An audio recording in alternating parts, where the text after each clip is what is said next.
Hello বন্ধুরা, আসসালামু আলাইকুম। আমি সুমন রয়েছি আপনাদের সঙ্গে। আর আজকে আমরা জানার চেষ্টা করব পৃথিবীর সবথেকে ভাগ্যবান মানুষ সম্পর্কে, যিনি তার জীবনে দুইবার ভয়ঙ্কর পারমাণবিক বোমা হামলার ঘটনার শিকার হয়েও বেঁচে ফিরেছিলেন। তো চলুন বন্ধু, দেরি না করে শুরু করা যাক আমাদের আজকের ভিডিওটি।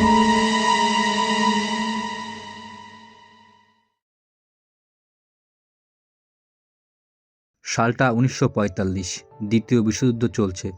এখন পর্যন্ত পৃথিবীতে ভয়ঙ্কর পারমাণবিক বোমা হামলার ঘটনা ঘটেছিল জাপানের হিরোশিমা এবং নাগাসাকি শহরে।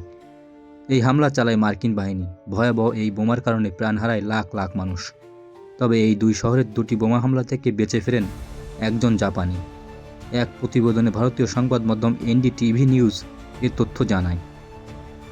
প্রতিবেদনে বলা হয়, মাত্র 3 দিনের ব্যবধানে হিরোশিমা ও নাগাসাকিতে চালানো হয় বোমা হামলা। হিরোশিমা শহরের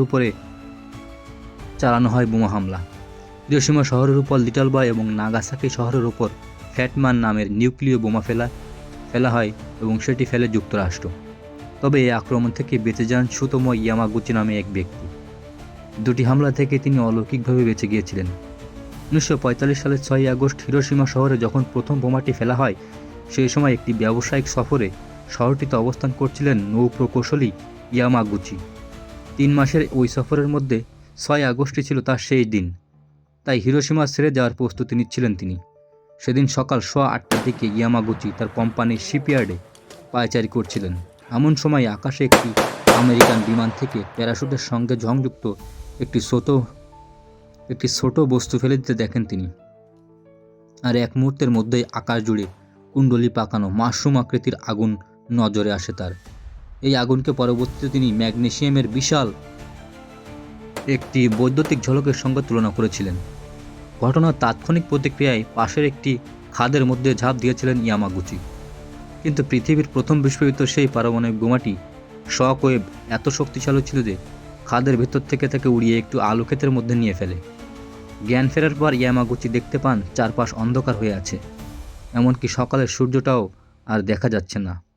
তার মুখমণ্ডল ও বাহু মারাত্মকভাবে পুড়ে গিয়েছিল এবং দুটি কানেরই পর্দা ফেটে গিয়েছিল। বোমার আঘাতে ক্ষতবিক্ষত ইয়ামাগুচি এভাবেই তার বাড়ির উদ্দেশ্যে রওনা হন। তার বাড়ি ছিল নাগাসাকি। 3 দিন পর 9 আগস্ট সেখানে দ্বিতীয় পারমাণবিক বোমাটির বিস্ফোরণ ঘটায় মার্কিন বাহিনী। হিরোশিমা থেকে ইয়ামাগুচি নাগাসাকিতে পৌঁছান 8 আগস্ট। তার ক্ষত এতটাই গুরুতর ছিল যে পরিবারের সদস্যরা তাকে চিনতেই পারছিল না। পরের দিন অর্থাৎ 9 আগস্ট আহত অবস্থায় নিজের অফিসে যান ইয়ামাগুচি।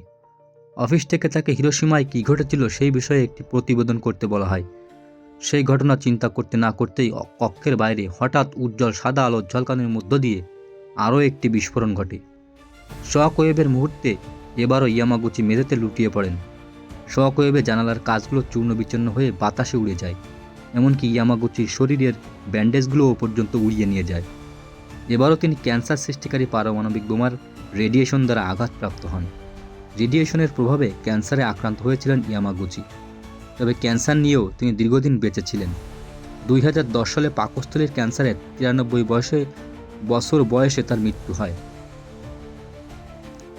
ইয়ামাগুচি ছিলেন একজন নৌ প্রকৌশলী এবং যার জীবনে 2বার পারমাণবিক বোমার হামলার শিকার হয়েও তিনি বেঁচে ফিরেছিলেন।